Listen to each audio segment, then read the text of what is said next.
to the Fort Brox Crypto Podcast. I am your host, Neil Alonzo, with my co-host, co-founder of Fort Brox, Mr. Brandon Don Heath. What's up? What's up, man? It's good to see you. You too. Yeah. For those of you listening, Brandon's been gone for a little while. Yeah, just a month. Just a month on The Bachelor. Yeah. No, he wasn't a bachelor. I wasn't a contestant. No, you weren't. But you could have been. I mean, you would have been the dopest bachelor, I think, ever. No. But you know why we're here today? Yeah. Well, Ethereum. Yeah, tell our listeners. Today we'll be talking about Ethereum, going a deep dive into the coin, the pros, the cons. You can't hear it or see it maybe unless you're watching us on YouTube. But Brandon, when he says cons, there's an undertone there. Yeah, because he thinks there's a lot of cons. No, I mean it's not a lot of cons, but I'm just a couple glaring ones. Glaring. So, yeah. But before we dive in too much further, we have to provide some disclosures. Disclosure time, baby. Let me disclose. Okay, so we are not financial advisors, wealth managers, lawyers, CPAs, or brokers. The information we're providing is sharing our own experience, our own points of view, but by no means do not construe this as investment advice whatsoever. Yeah. So now we're good. That was the disclosure. Oh, I guess more on the transparent side, we also are a mining company, Fort Brox. Fort Brox. We do mine Ethereum. Yep. Currently, we're mining Ethereum and converting it to Nano. Yeah, with two miners. With two miners. We're looking into converting into Bitcoin. You know, lots of different options these days. Or keeping it Ethereum. Yeah, so we do like the financial benefits of Ethereum from a mining standpoint. Yeah. So now that we've been super transparent, we've told people that, we're not experts to tell them how to spend their money. No. I mean, I would like at some point to get the 35 necessary to start a node. Yeah. Yeah. Yeah. So then we're going to get to that as we talk through it. So let's open up Ethereum because there's so much to unpack. And I guess we should probably date this a little bit too, because this is April 30th of 2022. Yeah. Ethereum is moving fast with updates of information. Yeah. I mean, we've recorded this podcast 2 times, the Ethereum one. Yeah. Already. Because we had other episodes that we released, and now it's things we're going to talk about are going to date themselves at a certain point. Yeah. But we're also trying to bring people up to speed who maybe don't know as much about Ethereum and its origin. Absolutely. So to kick that off, let's dive into this. Vitalik Buterin, huh? Vitalik Buterin. Who's that guy? He's the gentleman who created Ethereum. So do you know much about Vitalik? Just from our previous, and then his name's always on certain things. Like he was gifted, I think, 1 billion SHIB, and then donated it to, where was that? India, which was interesting. Oh, well, let me read some of his bio here. Who created Ethereum? Vitalik Buterin. He's a 20-year-old Russian Canadian at the time, and so he was inspired to create Ethereum after realizing it might be possible to apply Bitcoin's design more broadly to mitigate the, quote, horrors of centralized web services. Yeah. In a famous example, Buterin cited slights played the popular online game World of Warcraft. Yeah. As developers at the time, could make arbitrary changes despite the wishes of users. Buterin would later receive a Thiel Fellowship, Peter Thiel, to pursue Ethereum full-time and set to work creating a nonprofit to help launch the project. In early 2014, the Ethereum Foundation sold 72 million ETH, Ether, in an online crowd sale, which generated roughly 18 million in a funding for the effort. So 18 million to fund it, after being backed by Peter Thiel. Yeah, this is before fellowship. Before ICOs and stuff, yeah. 2014, early 2014. Yeah, definitely. So Ethereum would go on to attract passionate community of users, all that wonderful stuff. So other notable figures include Gavin Wood, author of the Ethereum Yellow Paper specifying its virtual machine, Jeff Wilke, creator of the first Ethereum software implementation, Joseph Lubin, founder of Consensus, a major Ethereum investment incubator, Vlad Zamirfir, my apologies, I'm saying it wrong, cryptographer focused on protocol development and game theory. So that's kind of it from that initial, hey, this is the brass tacks of it. Yeah. But Ethereum is a layer 1. Yeah. Right? For sure. And for those who don't know what layer 1 is a blockchain. Yeah. So Bitcoin is a layer 1. Layer 1. Solana is a layer 1. Layer 1. So a layer 2. Would Ravencoin be considered Layer 1 Some people believe it to be. Some Yeah. people argue that it's a layer 2 because it's built on top of Bitcoin's blockchain. But it's its own blockchain at the same time. but it is, yeah. So there was actually tweets about it this morning from some of the Raven community talking about it being a layer 1. Yeah. So in that way, so a layer 2 would be something that was built on top of Ethereum, right? Or something that was built on top of BNB or something. Yeah. So that would be a layer 2. A layer 3 are the exchanges. Oh, interesting. Okay. And then if you want to go layer 4, you have custodians. And there was a great podcast actually with Lex Friedman and Michael Saylor that talked a little bit about this, but that was 3 hours and 55 minutes Of talking about it? of just talking about You listened to the Bitcoin. whole thing? in sections. But it was dope. I mean, I don't know if you've listened to Michael Saylor, but No, I haven't. he's got some experience and interesting purview, and he's put a lot of money into Bitcoin. But this is about Ethereum. Ethereum. This episode's about Ethereum. Yeah. So You're saying Vitalik Buterin, he was on the Bitcoin Council? Bitcoin Magazine. Bitcoin Magazine. Okay. Yeah, in 2011, according to this. Yeah. The information that we found. But in diving, let me see here. So he was a programmer and co-founder of Bitcoin Magazine that described a way to build decentralized applications. Mm-hmm. Now, Bitcoin, obviously, there's been a lot of chatter about being on the Lightning Network. That has nothing to do with Ethereum. Ethereum was basically, and this is what's been written and said about its creation, it was the evolution of Bitcoin, saying that the Bitcoin blockchain, there was improvements that could be made. Yeah. Given the fact that it is 2022 in April, we can say that we have a little more hindsight than when it was created. Yeah. I'm of the opinion that Vitalik did not foresee the adoption that it was going to have. Yeah. And, I've seen a lot of criticism of Ethereum. I've seen criticism of him in that way. But when you're inventing the future, how do you know what the future is going to happen? You know what I mean? Absolutely. Like, obviously, gas fees are shit. Yeah. It's bloated. Yeah. That's one of your, that's one of your biggest problems with it. Biggest problems with it is a bloated network. But, you can't really plan for adoption. No. Who knew this many people were going to basically live, die, and breathe Ethereum? Because OpenSea would have never existed without Ethereum. Absolutely. You know what I mean? And so with that many different companies, people building on top of your platform, it's not like you could load or, balance test that. Yeah. You know what I mean? Like, for sure. I mean, at the heart of it, like it says here on the Wikipedia that Buterin argued that Bitcoin core developers, that Bitcoin and blockchain technology could benefit from all the other applications besides money that needed a more robust language for application development. And they did that. And being open source led it to a larger number of adoptees. And then NFTs, smart contracts. And like NFTs are basically just the budding version of what like smart contracts are going to become, like, and what they are. You know what I mean? Yeah. So it's like it's that in its infancy. And so we're just kind of putting a stress test on what smart contracts can do by like these NFTs, which is interesting. I mean I'm fully on board with it, but the gas fees do suck. So well, I mean, we've heard horror stories of the gas fees. Somebody might want to live through them. Buy an NFT. Let's say you want to buy it for $20, but your gas fee's $200. You're like, huh? Yep. What? Yeah. How did that just happen? Yep. And so I know we're jumping ahead a little bit, but is 2.0 really going to solve that problem?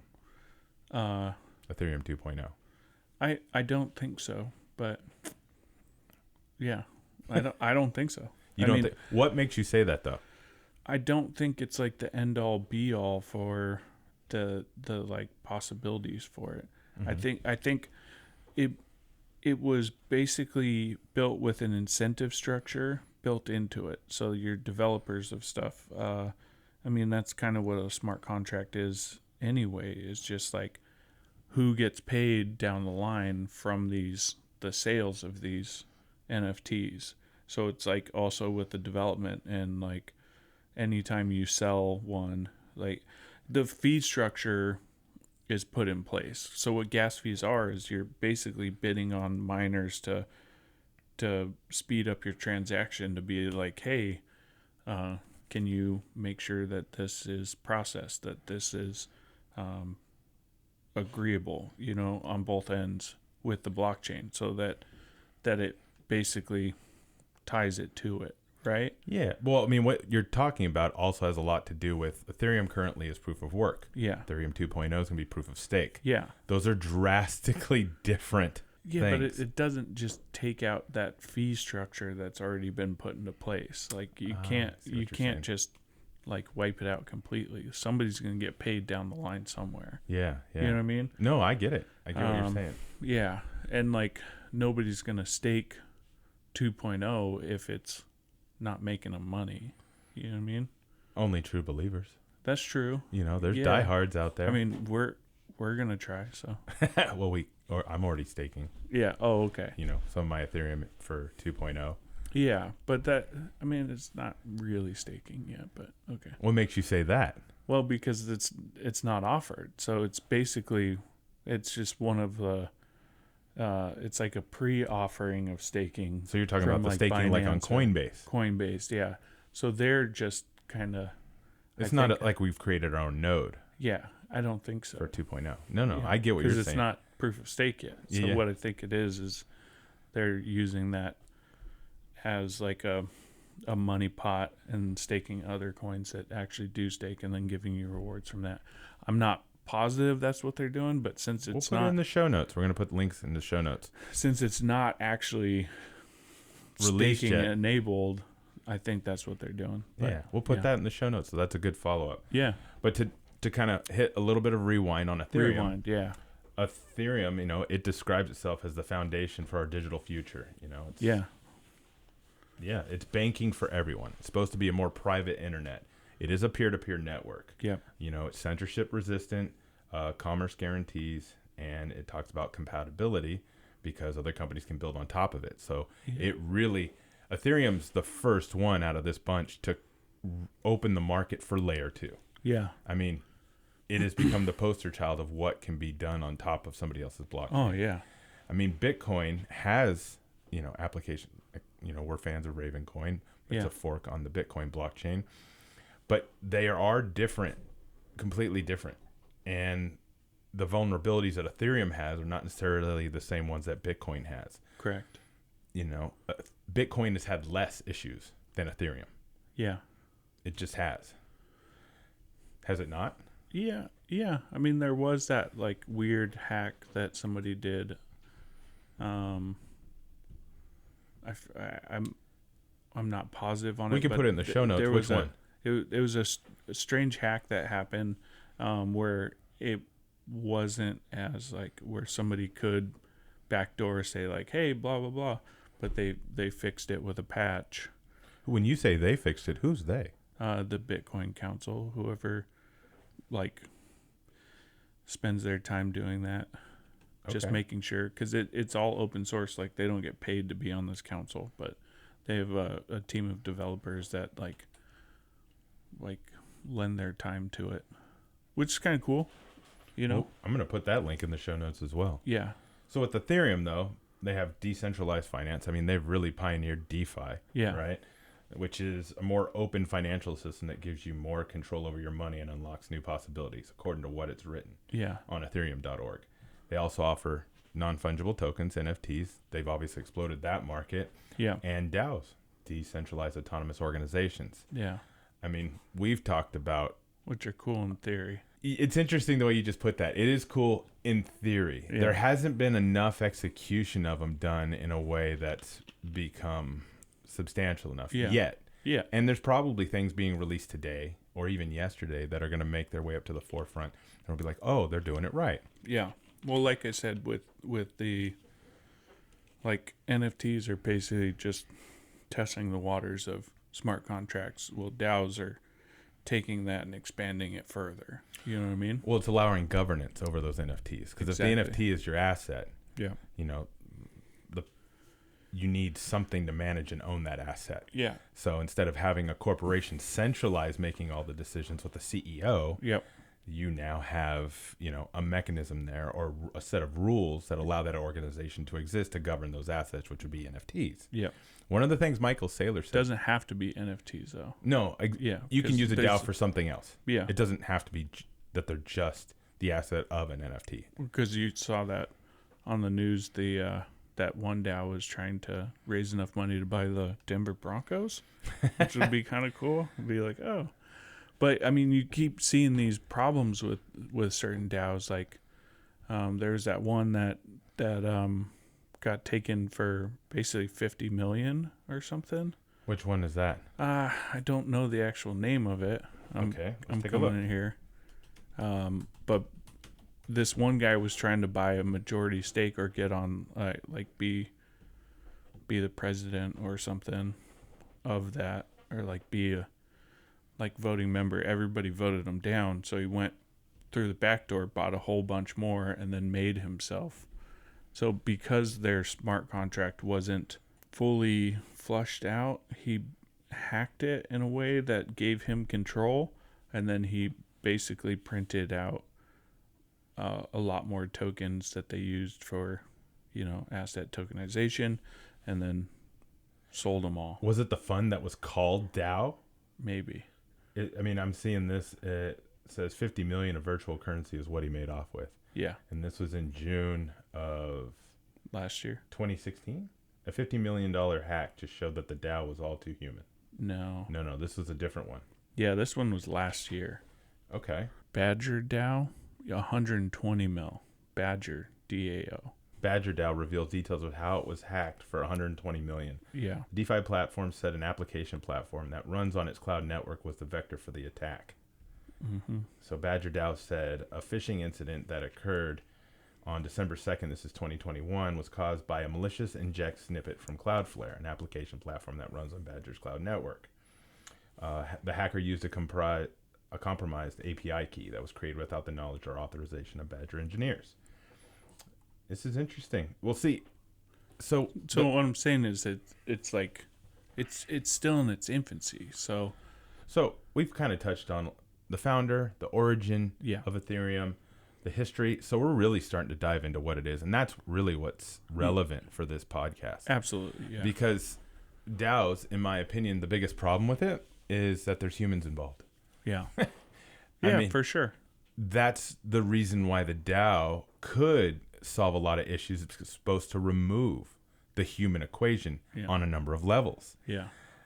Because we are humans, and there's a lot of shit that goes sideways when we're involved. Yeah. I mean, look at Elon Musk and Twitter. Yeah. There's so much cannon fodder. I mean, the things dominating water cooler talk right now is Elon Musk and Amber Heard and Johnny Depp. Yeah. If this was a time capsule podcast, that's what's going on in the world right now. Ukraine, what? Yep. You know what I mean? Other shit that's happening. Inflation gets talked about a lot, but if you Google Amber Heard and Johnny Depp, yeah, whose side are you and on? Elon Musk? I'm just kidding.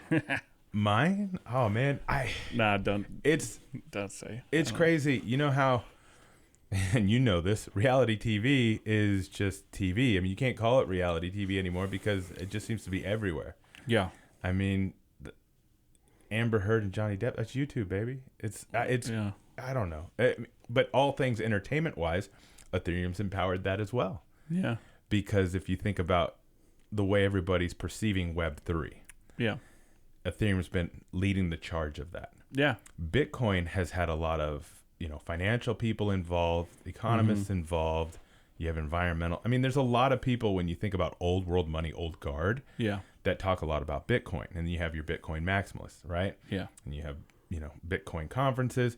But Ethereum has done something that Bitcoin hasn't, and that was attracted creative minds, people with little to no money. Yeah. And when you think about developers sleeping on just a mattress in an empty apartment, Ethereum was able to, really capture the attention of that. Yeah. More so than Bitcoin, I believe, because you could build on top of Ethereum. Yeah. Well, you can build on top of Bitcoin as well. Bitcoin, but it's just apparently a harder language.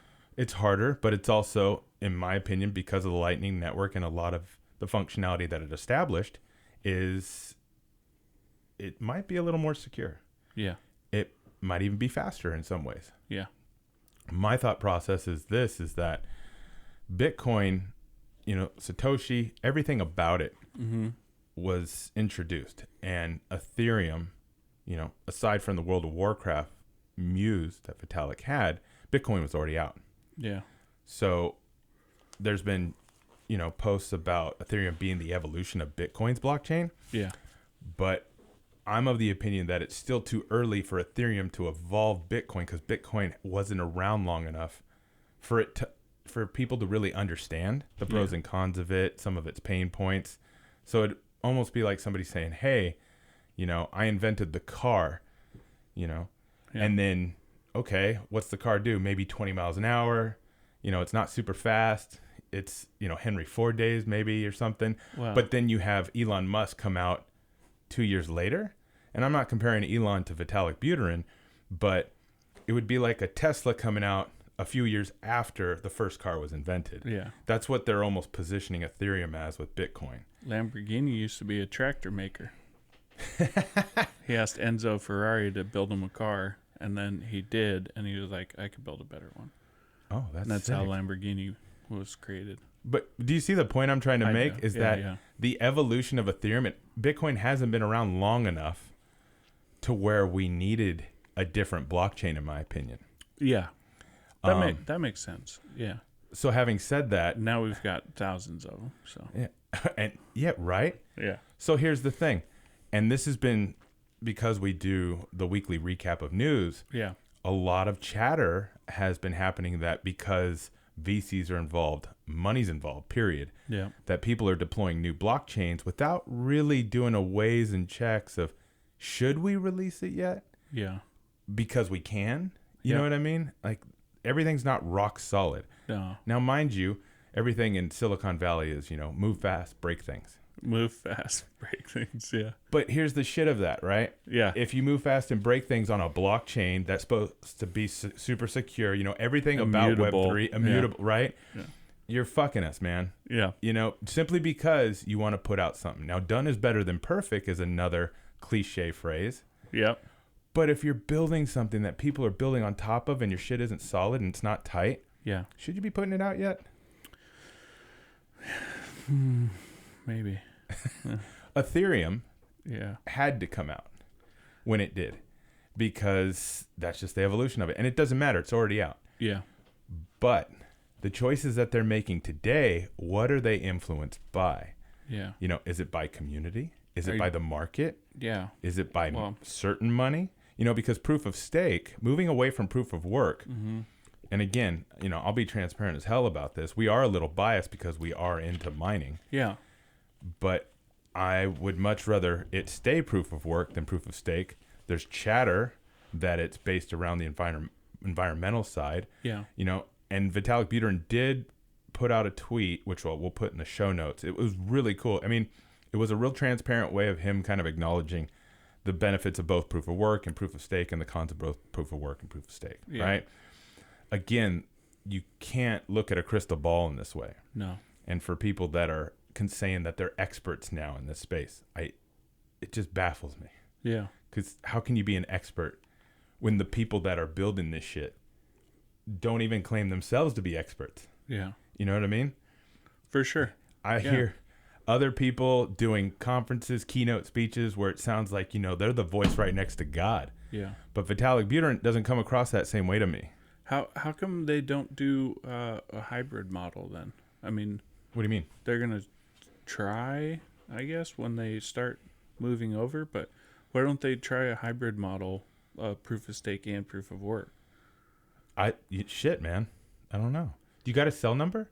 Yeah, I think so. The other gentleman that I see tweets on, and I think I'm, fucking up his name. It's Tim Biko, but he was talking about the reporting on the merge as it's happening. Yeah. And, he what's tweeted going on out, with that? The merge is delayed again. Yeah. And they're doing a shadow fork right now to try to see, they're trying to test it to make sure it can be released. They did do a test, right? You there posted was about that. Yeah, they did do a test, but there were some failures in it. Oh, it was predominantly successful, but there's still some holes in it, right? Yeah. So this goes back to the question, is done better than perfect on a new blockchain, especially your second chance at it? Yeah. You know what I mean? It's 2.0. I mean, how many other chances are they going to have? You have proof of work, proof of stake. They're going to move to proof of access. Are they going to move to proof of blank? You know, is proof of blank going to turn into the next Uber of blank? If you know what I'm saying when I say that. Yeah. Like startups used to pitch companies like, hey, we're Uber of the food delivery. Yeah. Or we're Uber of air travel. Yeah. Or people just start pitching shit going, we're proof of blank. We're Uber of shoes. You know what I mean? Oh, don't get me started on that. Nike they had that sneaker, by Artifact. My bad. Dude, I sound so lame when I say that. Sold 130,000 NFT. Virtual Nike. Just one? Yeah. 1-1? Yeah. Oh, wow. Sick, huh?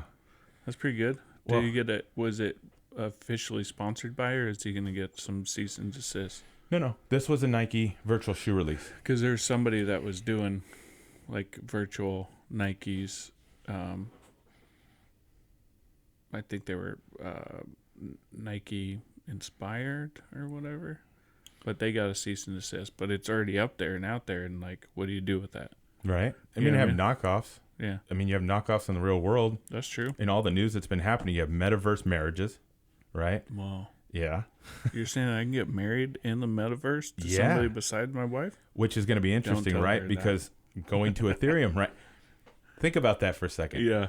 Are you going to have an ENS for your new married name? And then are you also going to split the assets that you acquire in the metaverse versus the real world? Because you could have a metaverse marriage versus a real world marriage, IRL. You know, let's say IRL for the hell of it in real life. You know what I mean? So the division of those assets will be quite interesting, right? Whoa. Yeah. And then the other one that just popped up on the news feed that we reported on was religion in the metaverse. Religion? They said there's over 6 billion market cap of people involved. Doesn't say market cap of money that can be made. Yeah. Because I don't believe they know how much that can be made with religion in the metaverse. And again, we're not political or religious, but damn, from a business standpoint, there is so much money to be made. What is going on? Yeah, well, why? You know that the metaverse Whoa. is just going to be another manifestation of IRL. It's just we're going to be everything that we wish we were in real life. So instead of having to get abs in the real world, you can get them in the metaverse for a lot less because you can power up. Yeah. Because That's they say true. abs are made in the kitchen, right? Yeah. Which sucks because I could do 1,000 sit-ups every day, but still, because I love baked goods, they're never going to size up. Pizza, man. Ooh. Salmon's Pizzanista. If you're ever in LA, Should we go get Pizzanista. some pizza after this? You know I'm down. But getting back to all things Ethereum, Yeah. I mean, We were on 2.0, yeah? we were on 2.0, and let's talk about the community of Ethereum. Yeah. Ethereum has a massive community. Massive. A substantial amount of, I mean, it's almost like Howard Stern was in the early days. Yeah. In the sense that, and I remember seeing this in Private Parts, the book, and, you know, the movie, but the average Stern listener listened for an exceptional amount of time. Yeah. Whereas the people who hated Howard Stern listened for more than the people who liked him, simply because, and I guess the response was they wanted to see what he'd say next. Yeah. Right? Well, with Ethereum, even the people that don't really like it still engage with it on a high level. Yeah. I mean, if you're using OpenSea, you're on Ethereum. OpenSea just released, the beta with Solana, but it's all Ethereum right now. They're going to start having to use other tokenization. Like Matic and... Oh, well, I'm a fan of Cosmos. Yeah. Which is Matic. I'm a huge fan of that platform. And it was the Binance Smart Chain was built on top of that. Oh, it's built on top of Cosmos. Yep. So Binance Smart Chain is a layer 2? I believe so. We need it. I'm going to put this in show notes. Interesting. But because a lot of stuff has been built off of Cosmos. BNB. Yeah. Yeah. That's interesting. We're going to put it in the show notes, but if you look it up in Cosmos and Binance's Smart Chain, it's in one of their blog posts. We have it in one of something that we had pushed out as a reference point in one of our other podcasts. Yeah. But the community of Ethereum has it's expanded and blown up in such a way because now you have celebrities involved because of NFTs. NFTs have really drove adoption behind Ethereum. And even though gas fees are a shit show, people are still doing transactions with it every day. Yeah. We're in a hugely down market, and look at Moonbirds right now. Yeah. Just Moonbirds. massive. I mean, Bored Ape Yacht Club is living on all things Ethereum right now. Yeah. I mean, that thing has created such a juggernaut, Yeah. and ApeCoin and everything that's come out about that, or come with that. Like, I mean, it started out just being able to go to a private event. right? And then now they've got a burger shop in West Hollywood. Which we need to try. Is it just a pop-up, or is it going to be there? I think it's a pop-up. Okay, cool. I believe it is. I mean, but if they're returning revenue, and Yeah. I'm sure maybe just pop up more places or eventually Yeah. have a full-on, you know what I mean? Imagine just having, like, fuck you money like that, Actually, I can't imagine. A lot of people say, hey, can you imagine this? I'm like, yes, I Yes. can imagine that. But I'm imagining it right now, yeah, Yeah. I mean, just so you know, you'd still be as good looking as you are. Oh, thanks, You're a man. beautiful man. I'd probably just be shaved up, I guess, Wait, you need ridiculous fuck you money to shave? Yeah. I need a reason to shave. I need a reason to shave. But getting back to Ethereum, right? Yeah. So everything with Ethereum, it promises all these things, especially security, the future of Web3. But the biggest issue, again, is humans. Humans are involved. So when they're saying that, oh, this Ethereum, layer 2, whatever it may be, was hacked, it's like, well, what was the human quotient versus the blockchain's fault? Yeah. The Ethereum blockchain. You know what I mean? Yeah. And I think that's a misconception. Because they get tied together. Yeah, they point the finger at the actual Ethereum blockchain as opposed to whoever it was that built on top of that. Yeah. Because it does not matter what blockchain it is. If I give you my private key, like, you're getting my shit. Yeah.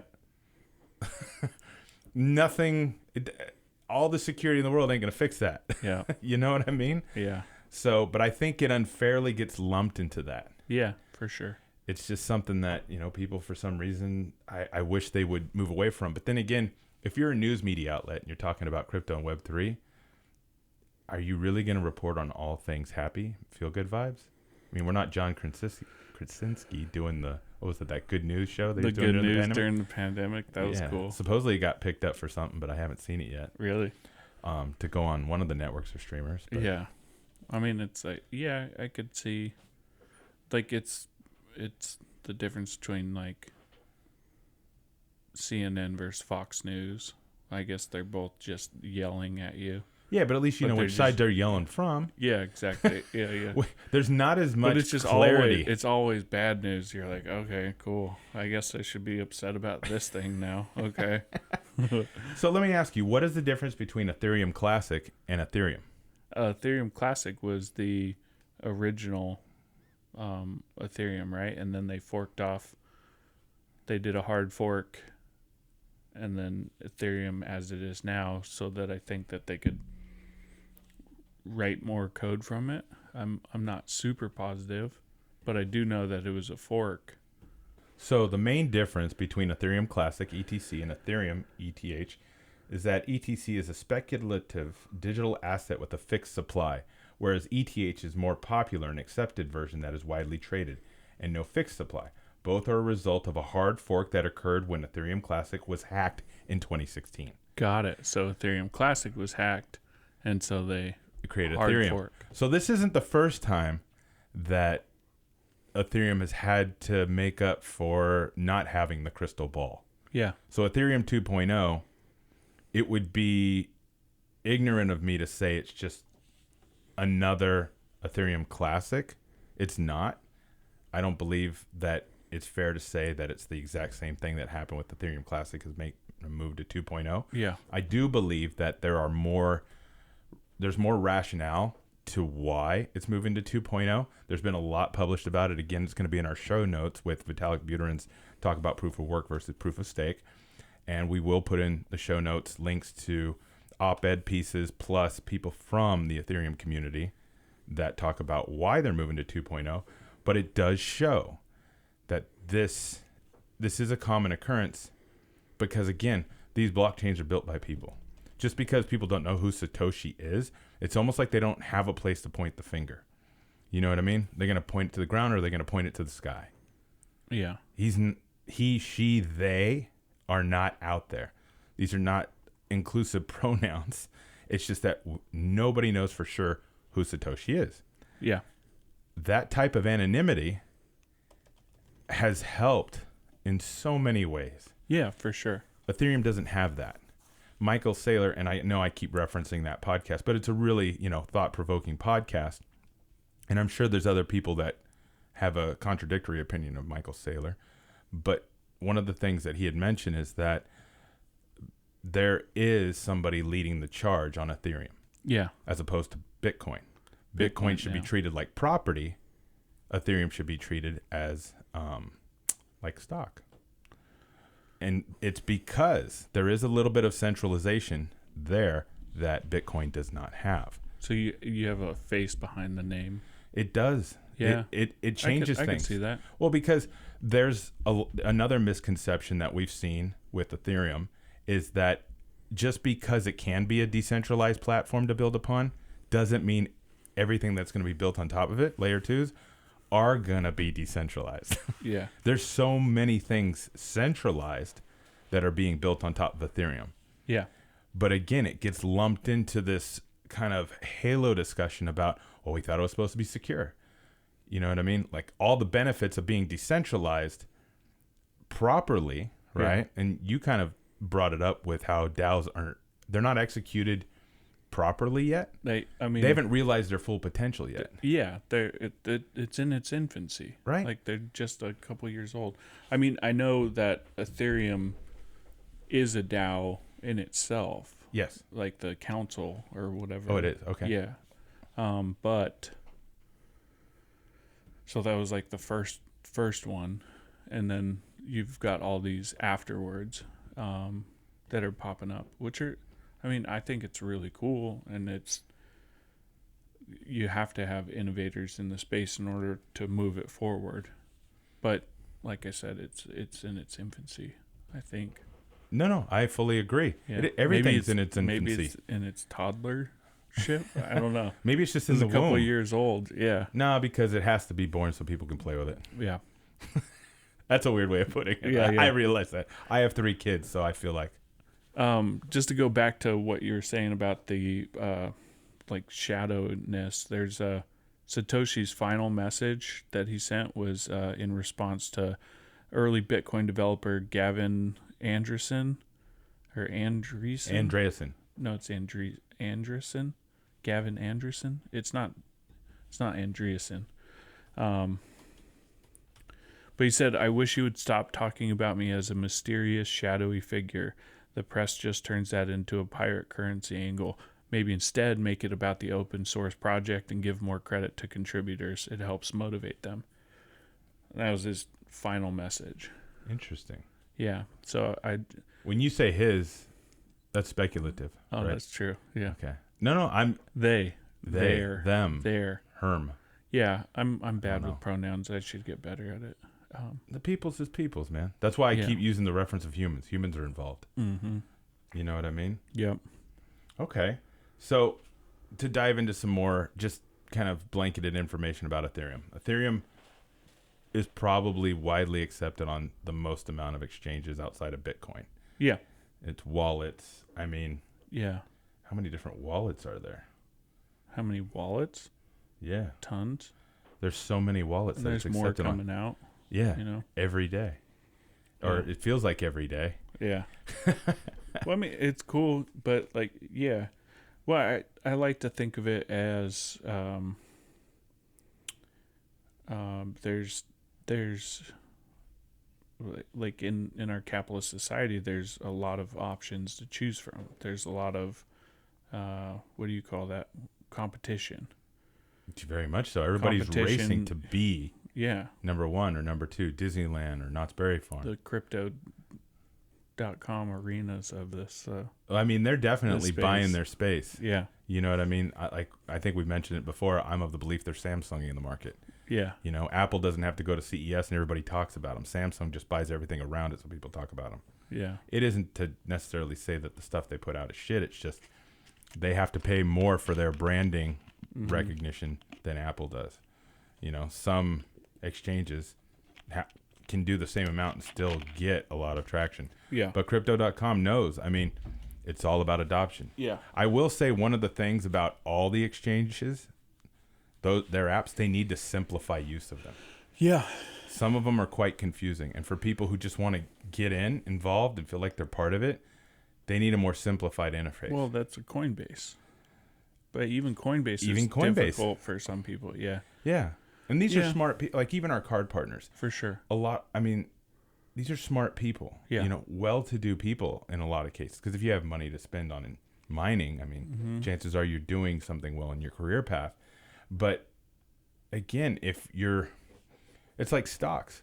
Yeah. You are going to lose money if you don't pay attention. Yeah. But in this particular space, you have to invest a little bit of time onboarding to understand how to navigate them. Yeah. I wish there was, almost a standard interface, because almost a lot of these apps, you'll open them up and it's like, what am I getting into? Yeah. There's no standard operations protocol. No, but since I started out with Coinbase and then went to Binance, because Binance at the time offered this huge amount of Binance.us. No. Oh, Binance. You were on Binance beforehand. Okay. Yeah. And then when they switched over to Binance US because of the KYC laws, know your customer laws that started coming out. That's so right. they changed over to Binance US and were like, hey, you have to put all your coins on Binance US. And I was like, what? Why? And then some of my coins weren't on there, so I had to change them over to other coins and then ship them over. Yeah. So that I wouldn't lose custody of them, basically. And yeah. I'm like, are these going to go through? I don't know, you know, but it was, yeah. So it's pretty wild, Wild West. But because I learned on that platform, Binance, the old one, all these other ones are just the same thing, basically. Except for KuCoin. KuCoin, I think it was built off of Binance. Oh, interesting. Yeah. Okay. That's why KuCoin is definitely, why I'm like, oh, cool. Yeah. One of the more, I guess, advanced, feature heavy. Yeah. I don't think you're allowed to use it in the U.S., but they just go, okay. I know we have a walkthrough on our YouTube page about how to download your CSV file spreadsheets of pulling any of your transaction data so you can file your taxes. Yeah. When you go to KuCoin's support website, it even cites the fact that they don't offer it necessarily anything directly associated, but all of the Coin Tracker, Coinly. You can't get verified with a U.S. residence. Oh, on KuCoin. On KuCoin. Got it. So I know one of my neighbors, he lost $6,000 worth of XRP switching over there and put in the wrong tag number. Oh, damn. Put in the right address, but the wrong tag number. And so they were like, hey, we went through this whole process of send 20 from that over to this with the right tag number, send us $100 and whatchamacallit. But it seems like they've been more responsive. I'll see Reddit threads from KuCoin support. Super responsive. But the problem is they were like, well, you have to verify in order to get your money. Damn. Or get your coins back. And he was like, how do I get verified? And I was like, bro, move to Portugal. I don't know. I seriously have no idea how you're going to get this money back. So that's $6,000 in XRP. Yeah. That sucks, man. Yeah. Especially since XRP, it seems like they might win their case. Ripple might win their case. Yeah. With the SEC. They're already number 5 on CoinMarketCap or something.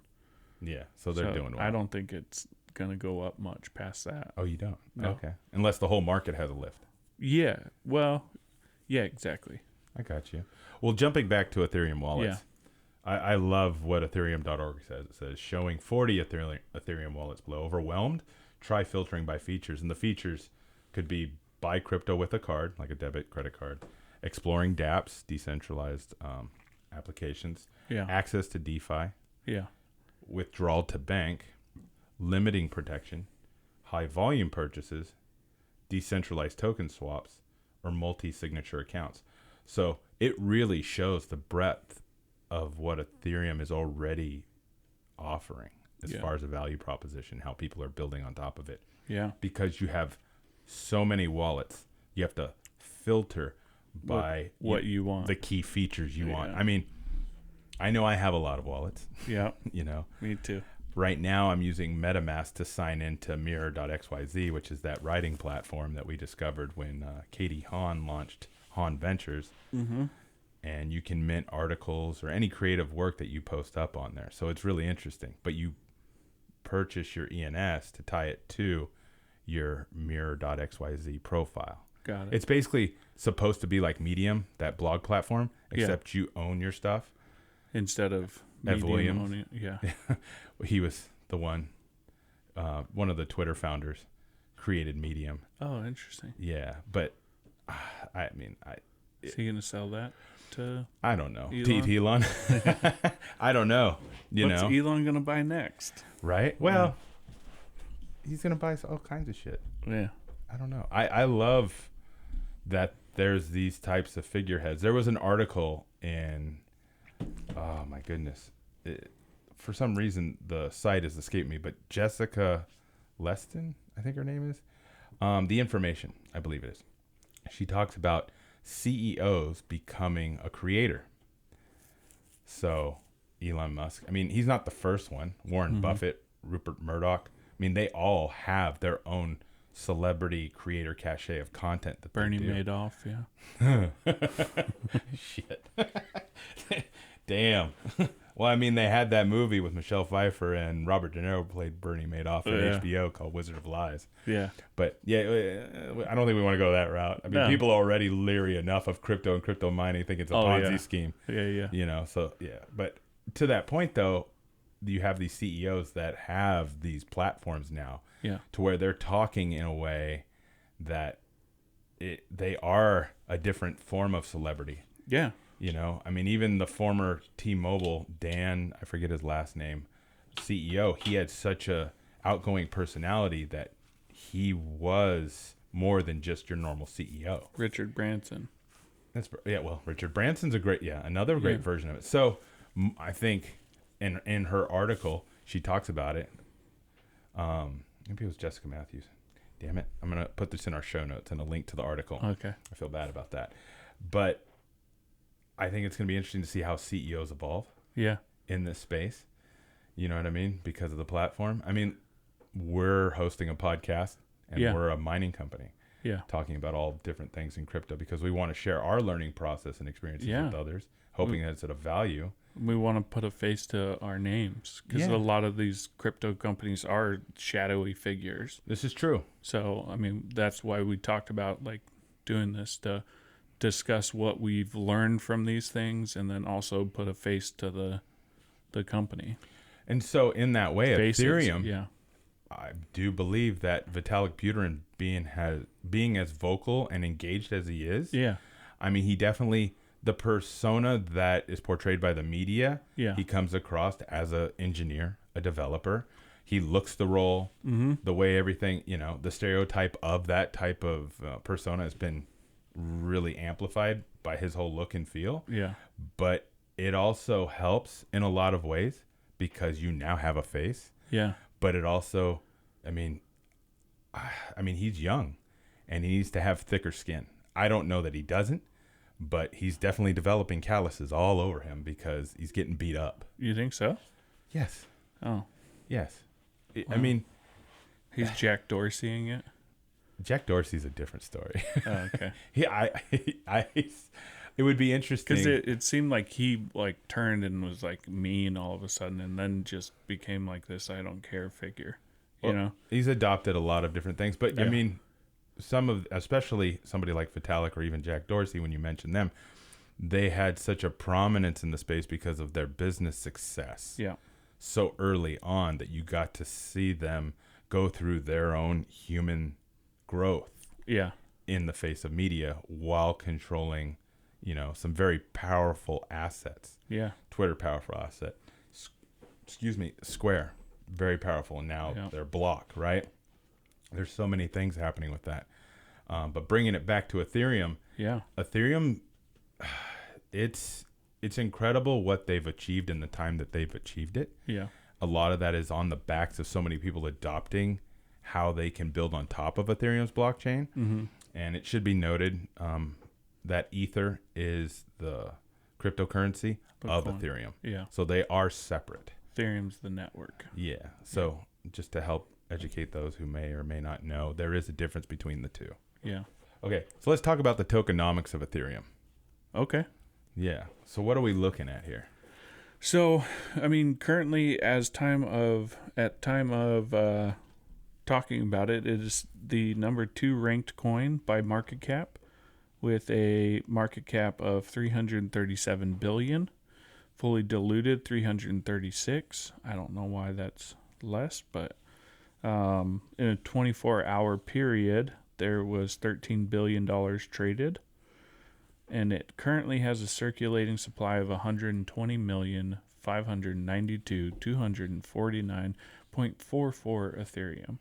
So basically, there's going to be more every time another block is hit, and there continued to be mining, or there's continued proof of work of this. So, I mean, I really like that number.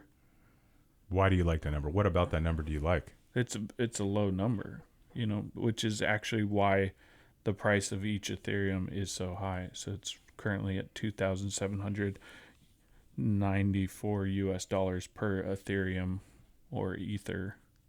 And this is you're getting the data from CoinMarketCap right now? CoinMarketCap.com. Yeah. I like theirs, and their charts are really good, up to date, 1 year to date, all time.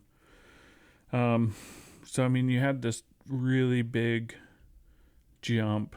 We can't expect it to always go up, but it is down currently.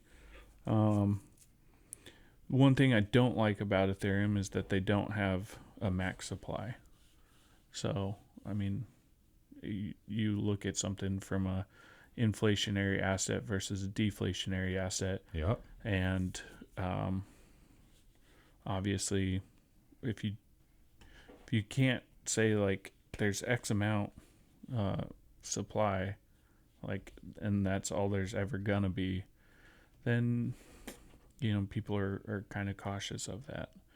People like me, Yeah. I don't know, because like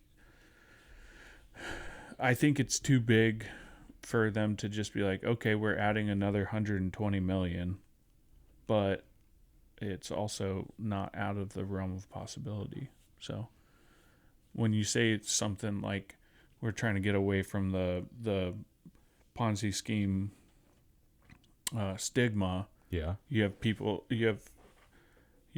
coins like Bitcoin, which have a max supply, and like Right. once they hit that, like, okay, like there's no others going to be available. Yeah. Whereas Ethereum, it's not that way. Yeah.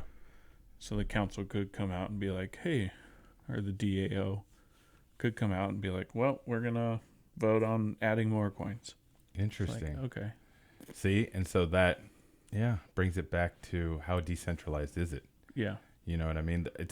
There's almost, I don't want to use the word layers because it gets stuck up in the understanding of a layer 1, layer 2, and layer 3, and subsequent layers as it relates to Should we do it blockchains. like bean dip layers? I'm just kidding. Or a trifold. Yeah. I get what you're saying. That's funny. Yeah. But I mean, it's almost, there's no standard of what constitutes full decentralization in some of the tech that's released right now. Yeah. Because it says, oh, it's decentralized, but it's governed by a DAO. Yeah. Okay. Just because it says decentralized autonomous organization, does that mean it's being ran as a decentralized autonomous organization? Because if you have proof of stake per se, right? Yeah.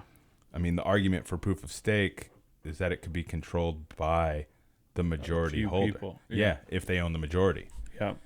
Proof of work is a little bit different. Well, same idea though. If somebody controls 51% of the total mining, Then the same issue is going to happen. yeah. And obviously miners, they try to fight against that. Yeah. I mean, because if you have more than 51%, you could basically be like, oh, yeah, throw in a couple extra for me, you know what I mean? Yeah. And there'd be no way to prove it because you're the majority miner. Which, I mean, you run into this a few times with like some of the smaller coins, because like two miners will be like, hey, mine with our platform. And then a lot of people switch over because they've got a really clean interface, really easy to use. They take low fees. Yeah. And so it's like, well, why not? But if they get over 51% of any given one coin, they Well, let's talk about that a little control the bit. market. So What is it about Ethereum mining that's been so rewarding? why? Yeah. What has made Ethereum mining rewarding? I think it has a high price. You're still at a point where they give you large blocks, and But we've had it fluctuate in difficulty. oh yeah, for sure. And right now, with the move to 2.0, there's a lot of chatter, and that's why GPU prices are coming down. Yeah, Is because more people are not going to be able to mine Ethereum anymore. yeah, There is a little bit of an unknown of what's going to happen to Ethereum after For Ethereum sure. 2.0 comes out. yeah, Because you could still feasibly mine Ethereum Classic. yeah. You can. Is it profitable? Well, We could take a look. yeah. Let's see. Okay. I But- mean, right now it says, like on the list, Conflux, Cero, Xano, Raven, Ergo, Flux is at about 60 cents. Beam, Ethereum Classic is at 46 cents per day in profit, And you're looking at this on, which is 3 times less than Ethereum. where are you looking at this at? What to mine? Whattomine.com. Okay. So having said that, with all things proof of work and Ethereum, I mean, you're gonna get winners and losers in this, and it's gonna change by the day. because of the value of The coin, cryptocurrency, the coin itself. Yeah. Yeah. A lot of people, like once it starts going down in profit, if they're not in a place where they're getting free Electricity. then And they'll just AC. stop. They just stop because they Yeah. can't cover the overhead costs. Exactly, because Yeah. it's not profitable at that point. Because they need to have their per unit metrics work in real time as opposed Yeah. to the future. And then so when that happens, then other people jump on that network and are able to mine it with less difficulty, which is awesome. And Because then we it'll get more rise rewards. up, and then people look at that and they go, okay, and then We're going back in. yeah. That is one of the things that I'm become more aware of Yeah. and share with others, that anybody we talk about with mining, is that Yeah. time needs to work its magic, Yeah. and that it's almost forced dollar cost averaging, Yeah. because I like that way of looking at it. I told you that before. so you might have, but if the listener hasn't heard any of our previous podcasts, they may not know that. So this Yeah. is new news to them. New news. New news to them, or new. Forced dollar cost averaging. What is that? So, but yeah, essentially, I know a lot of people, instead of putting $1,000 in one month, would rather, put $100 in every month, just so that they can work with the ebb and flow of the market, because sometimes it's up, sometimes it's down. I did hear you hit the vape pen. No, you didn't. Oh, I didn't. It's a sound effect in the background to emphasize about what I was saying. Yeah. Yeah. But in going back to more Ethereum, it's really become the poster child, along with Bitcoin, of Web3. Yeah. And again, I think it's unfair that a lot of the deployments thus far have been pegged to an inefficiency in Ethereum's blockchain, as opposed to the humans that just built whatever layer 2 Yeah. or subsequent layer on top of Ethereum's blockchain. Yeah. There needs to be more accountability with it, as opposed to being, just pointing the finger and saying, oh, it's because of Ethereum. Yeah. I don't know, man. It's interesting. Ethereum right now, we had this discussion because we're mining Ethereum, that we convert to XNO because there's, no gas fees, Yeah. transactionless fees, that its all-time high was $37.09 at its current price today, which is just under $2. If Ethereum was to go back to its all-time high, I forget, like 4,600, something in that realm. Yeah. If we were to hang on to our Nano and it went back to its all-time high, for Ethereum to achieve that same profit margin, Ethereum would have to go to like $55,000. 17 times X. So just substantially more than what it's ever been. Yeah. So, again, we're not financial advisors, wealth managers. We're not giving investment advice, but it makes you wonder. Yeah. Like, what do you hang on to? You know what I mean? Token-wise? Token-wise. Yeah. Cryptocurrency. What do you hang on to? Yeah. At certain times? Because if Ethereum is it feasible to think that there could be an Ethereum 3.0? Mm. Because they've already had a switch from Ethereum Classic to Ethereum. Yeah. Valid reasons why. So wouldn't this be 3.0? I know, right? but yeah. You see where I'm going with this is that what's stopping it from going to Ethereum 3.0? And nobody's ever told me like, hey,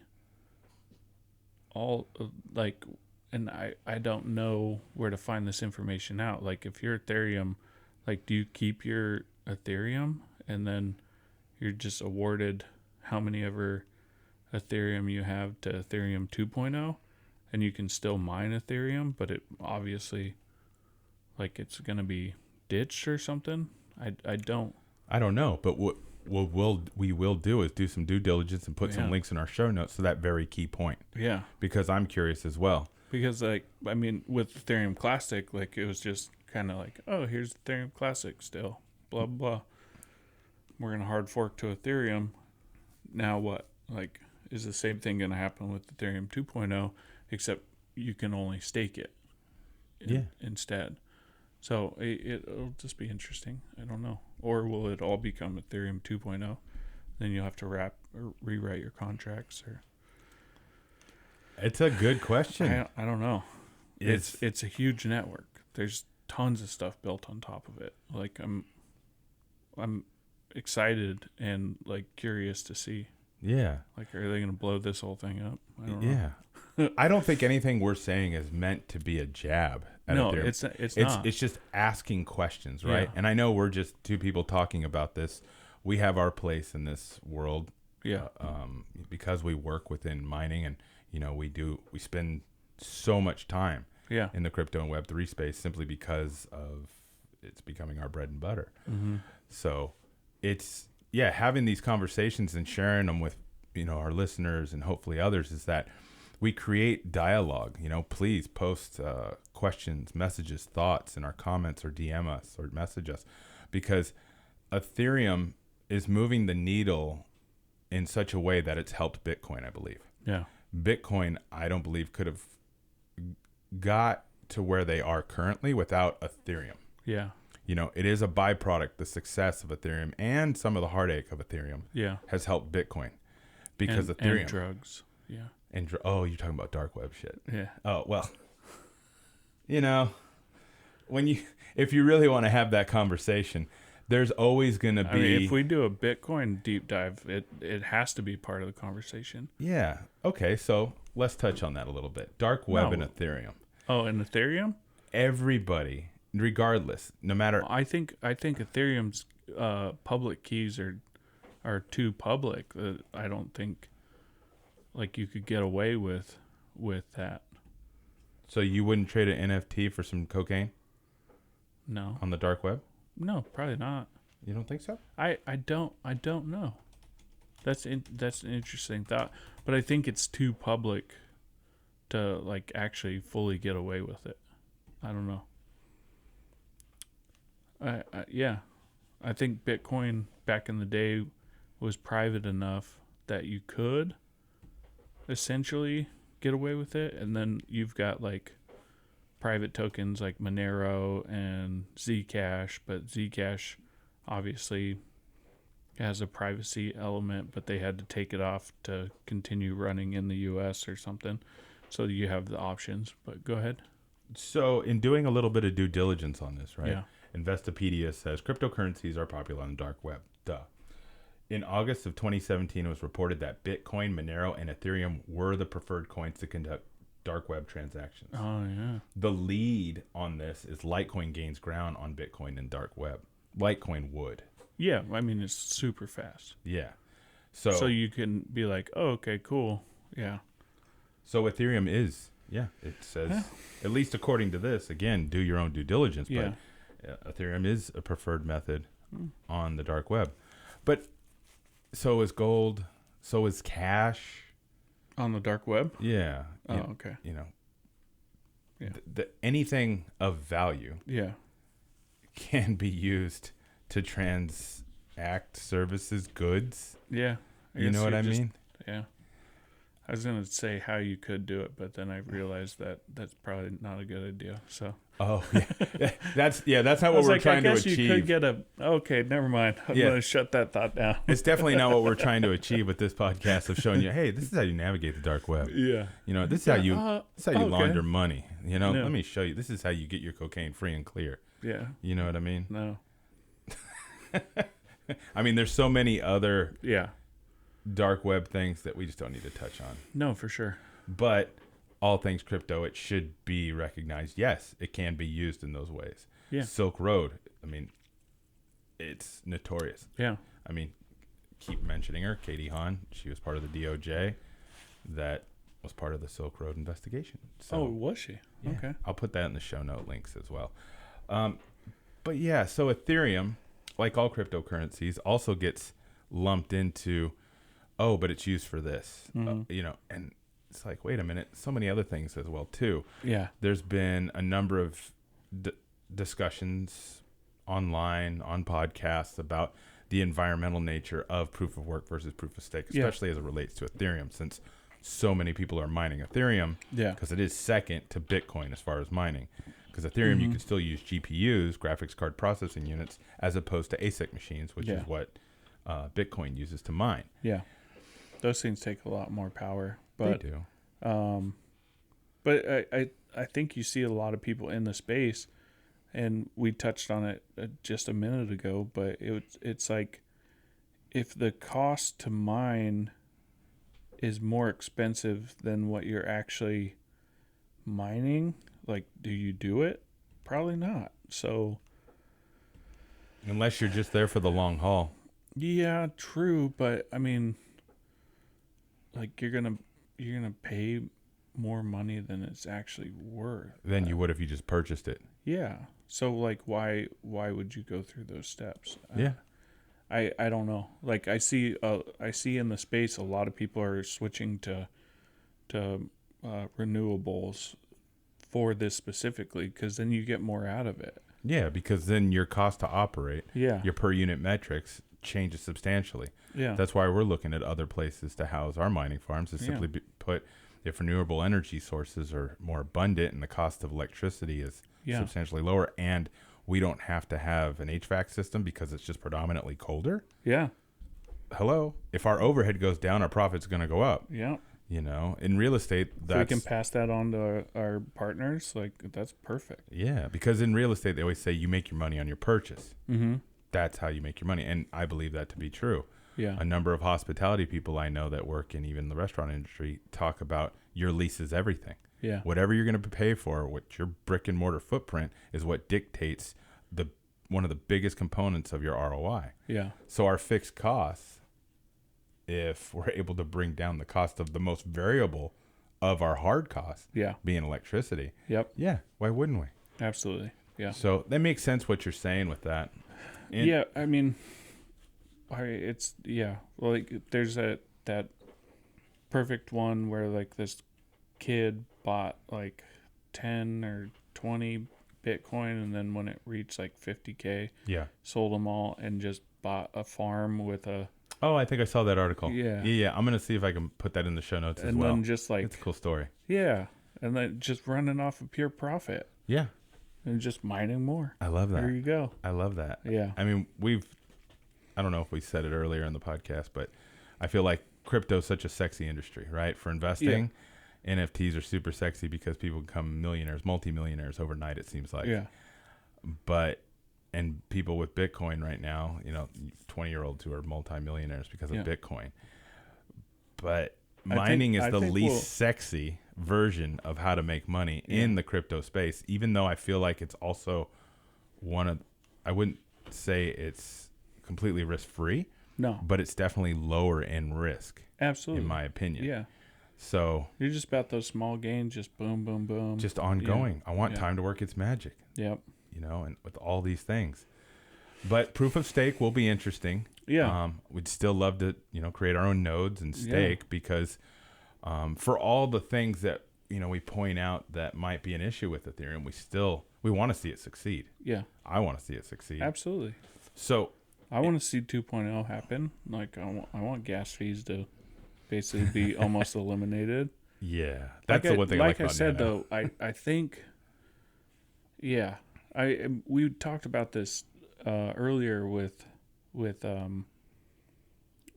not on the podcast, but like we were talking about Nano. Okay. And you're like, well, is it going to have its day again? And I was like, I honestly don't know. I think one of the things that hurts it is that it's basically free to use, free to send. So there's no incentive for people to build on it or use it other than it's free. Mm-hmm. Whereas with Ethereum, you have all these people that you pay for down the line. When you trade it on an exchange, you get hit with a exchange fee. Yeah. When you move it somewhere, you get hit with gas fees. When you buy an NFT with it, you get hit with gas fees. Like, so there's all these people down the line that get paid. They're like, here, let me take my cut. Let me take my cut. So basically, you can't put the sofa in the front of your house with the sign free. You have to at least put $5. Exactly. Otherwise, it never gets picked up. But you brought up an interesting point where, like, now, I mean, you saw that with the banks in like the 80s and 90s, like $10-15 to have a checking account, blah blah blah, and then now it's free. You know what I mean? It's like free checking, free blah blah blah. So it's like the lower cost to like bring customers in worked, and then now it's like on that system. So that's what I believe with X and O. Like, you hit the nail on the head with that. It's like at some point, yes, they will have their day again because they're really efficient networks that run on proof of stake. They,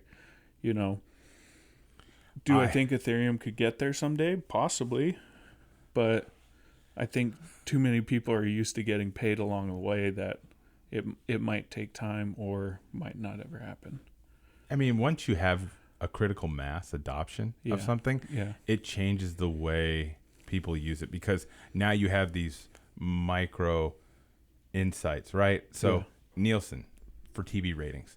I've never been the biggest fan of their TV ratings because they take a subset of the population and they create some sort of formula that's supposed to tell you what America's watching. Yeah.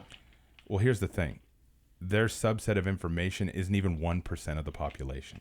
How the fuck are you going to tell me what the country's watching when you don't even have 1% as your your point of reference? Yeah, as your point of reference. And let's take just suburbs of cities like Chicago. Yeah. There's so many different humans in Chicago that watch so many different things. Yeah.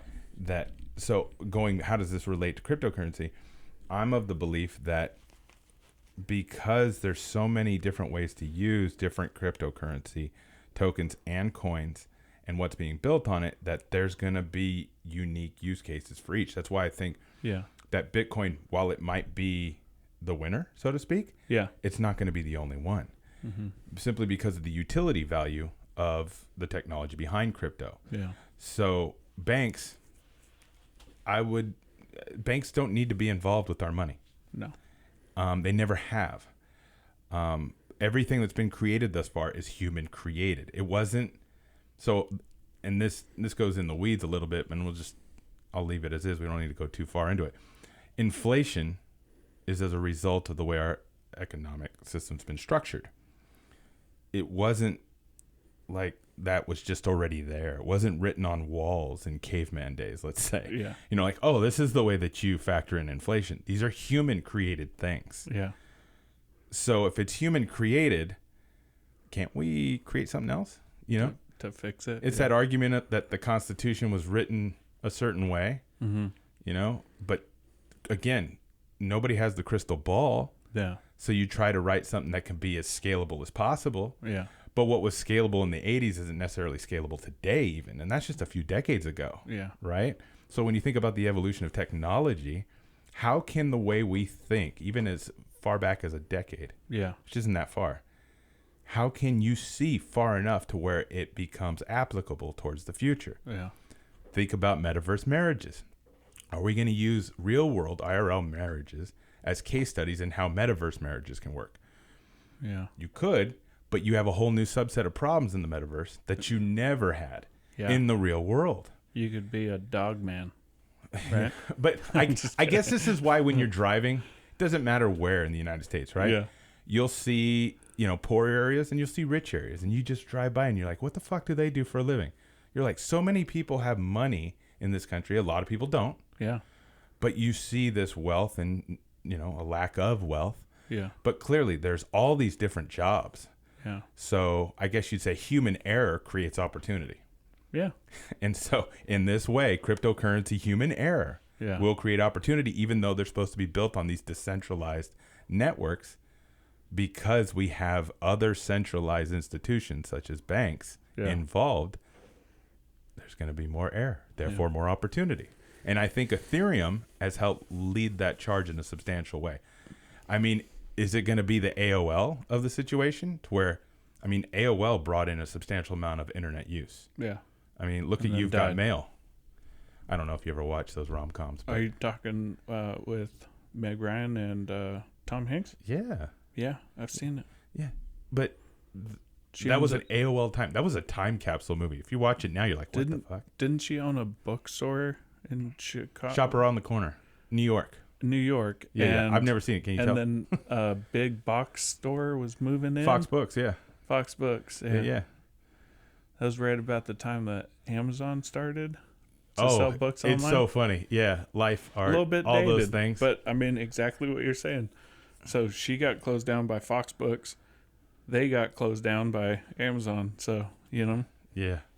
But basically... Hopefully they're still in love, though. Here's what's funny, and I love Nora Ephron movies. Yeah. That side of me does. I'm not going to lie. I do. I find them wildly entertaining. Oh, yeah. But here's a problem with that movie. And I know this is such a tangent on crypto. Okay. They were cheating on their others through the internet. So they were the earliest version of Ashley Madison. Ooh. But it's done in such a playful, fun way. It's almost like Sleepless in Seattle. She's stalking Tom Hanks. Yeah. What about that is cute? She's stalking him. But it's such an endearing way that you frame the story. It's like how you tell the story, right? Yeah. So this kind of does. Now I can wrangle it back into crypto. And here's how I'm going to do it. Ethereum, if they continue on the trajectory of moving up, making improvements, let's say, and everything works out, they're able to face the challenges that come out in front of them. Whether or not 2.0 is the last bastion that they iterate so that they can solve the problems that they're having. Yeah. If they do solve enough problems, they will win in their own way. And then they can write the history books. Yeah. But if they lose and somebody else is able to take over their market dominance currently, they will write the history books. So these will be two different histories that could be told. Yeah. Two different case studies that can be reviewed. Yeah. Well, I don't think there's another one that can. But yeah, we'll see. You don't think Solana can? Mm-hmm. No? No. Cosmos? I think Cosmos is a sleeper, man. Is it? Dude, I haven't looked into it, so we'll have to. People. I keep seeing people building more on top of it. Yeah. Developers I talk with, entrepreneurs I see wanting to launch things. I was talking with one who wants to do something in the academic space. Yeah. He wants to build on top of the Cosmos network, and it's like, So I've been doing more due diligence on it, and I've been becoming a fan of it. Here's another interesting point: Ethereum and Ape. Yeah. Do you think Ape coins could be worth more than Ethereum? No. This will be interesting. We'll bet a coffee on this. We'll see each other in 10 years. Okay. But I'm just curious about it. Not because I disagree with you. Yeah. It's just fun to bet in that way. And simple coffee is always nice. But I'm curious because Ape has gained such a tremendous amount of value. And the market is down right now and Ape's going up. What is the rationale behind that? And again, Ape hype is as a result of Ethereum. Yeah. They live, breathe, and exist because of Ethereum. Yeah. I think just market cap wise, I don't think I'm looking at it. There's 1 billion max supply, total supply. So maybe, like we were talking about earlier with possibility of them putting out more Ethereum. So yeah. Do I think do you want to do the coffee on market cap or if one coin will be worth more than the other? One coin worth more than the other. Oh, then I'll Just simple win layman's. for sure. Yeah. If we did market cap, then that would make more sense for you. Yeah. Well, again, I'm not trying to disagree with you. Yeah, I'm talking 120 million coins versus 1 billion coins. Yeah. The scarcity of it. I get it. So No. You're still going to say the ape coin's going to be worth more. No. I'm not saying it's going to be worth more. I'm just curious if it could be. Oh, okay. Okay. No, I don't think so. I don't think it will be either. But, we can't bet on the same thing because otherwise nobody's buying somebody a coffee. Yeah. So for shits and giggles, I'm just going to say that it will be. Let's put market cap then. All right. That's 2 coffees. We'll do one for the other. Oh, okay. So offsetting coffees. All right. So all right. I think we've talked about Ethereum quite a bit. And some other tangents as well. Yeah. But Ethereum does that. Yeah, for sure. Because it's so big, it's robust. We could have just massive. broken it down into we're just talking about what Ethereum is and what it blah, blah, blah. And then we could have done a whole show on DAOs. We could have done a whole show on NFTs. We could do a whole show we've on done DeFi. shows on NFTs before, so. Yeah, and we could talk just about DeFi in one whole episode. But see, then...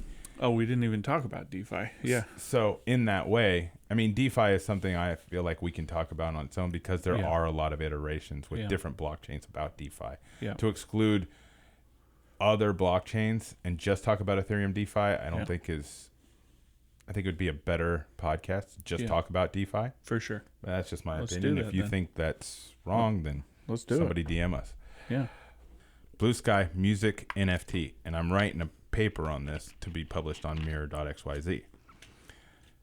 If you have an NFT of a song, say let's say Steel Dre, right? Beautiful song, iconic song. If you created a DAO, it doesn't even have to be a DAO. It can just be, the people who own the rights to Steel Dre. And then, but it would be nice if it was a DAO because then maybe you could see a proper execution of one. Yeah.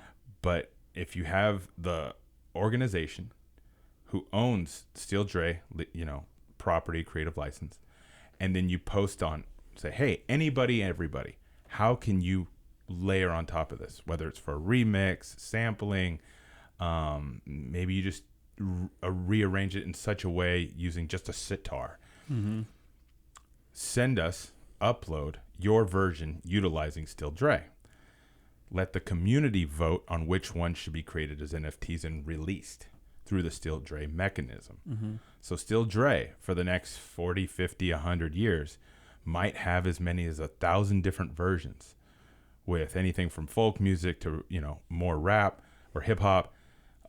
Maybe there's a rock version. But now the intellectual property of Steel Dre, the creative license of it, controls all those iterations. But it opens up that creativity, that iconic intro, to be interpreted by other musicians and artists in such a way that they can also make money. But now it pays the people who originally created it. Yeah. But the footprint of that could be massive. Yeah. And it could be done in a way to where it removes what I call profit choppers. Yeah. People with their hands in the pie that contribute zero value, maybe even during the inception of the song. Yeah. You don't need that many profit choppers anymore in creative products, in my opinion. It needs to be straight between those who created the product, distributed the product, market the product. Yeah. But the communities we live in now digitally, especially with the metaverse possibly taking on a whole new foothold, there's no reason, because we've seen it with entertainment, that distribution channels have been shrunk. Like to distribute something is nothing. YouTube. Go to YouTube. Yeah, we distribute this podcast. Yeah. Everything can grow on its own. Yeah. You don't need to pitch something anymore to a network to have something actually have legs. If people like what you're doing enough, you get enough views, there you go, baby. But in this Blue Sky, if it was built on Ethereum, aside from the gas fees, you could have NFTs of every single version of Steel Dre created, and it creates a whole new ecosystem of how people can make money with music. Mm-hmm. But it's off of a song. Yeah. That maybe 50 years from now, you're like, oh, it's a 50-year-old song. Or Marvin Gaye, his song, his catalog's amazing for sampling. I mean, just talk to Robin Thicke and Blurred Lines when you talk about, sampling things. Yeah. So, but my point being is this, that NFT infrastructure with a DAO, I think could work. And that's blue sky with how Ethereum could be used. Yeah. You want cloudy sky? I'm just kidding. All right. So that's it from my blue sky. Awesome. To wrap up this show, you can visit us at cryptopodcast.xyz for all of our show notes. It's in the description. It's also within whatever platform you're listening on. We have it in there, a link to it. That's where we break down everything and link to all our source material and anything that we do our due diligence on, just to make sure that, we're trying to provide you information that's true and correct. We have thick skin, so if you have feedback for us, please send it to us. Yeah. Brandon, Neil, you're not looking me. good. Thank you. So our original music was provided by the Celebrators Band. Good band. They just released I think an EP or some Sweet. singles. So it's pretty cool. But again, thank you for sharing your time with us. Hopefully we provided value to you. If we did, please, subscribe on our YouTube channel, subscribe on whatever platform. If you click the little bell on those things, they let you notification wise. And if you do see value, share it with others. Who doesn't like to see value? I am your host, Neil Alonzo, and with my co-host, Brandon Heath. This podcast studio has been provided to us by www.adUwestcoast.com. West Coast. ADU West Coast is in Seal Beach. They turn underutilized garage space and backyards into rental housing units. Again, you can visit their website at www.aduwestcoast.com. I still don't understand why I say www. Yeah. But again, thank you for joining us. We appreciate you. And yeah. Hashtag why? What? Why do you say www? Oh. Anyway. All right. Bye, guys. Thank you.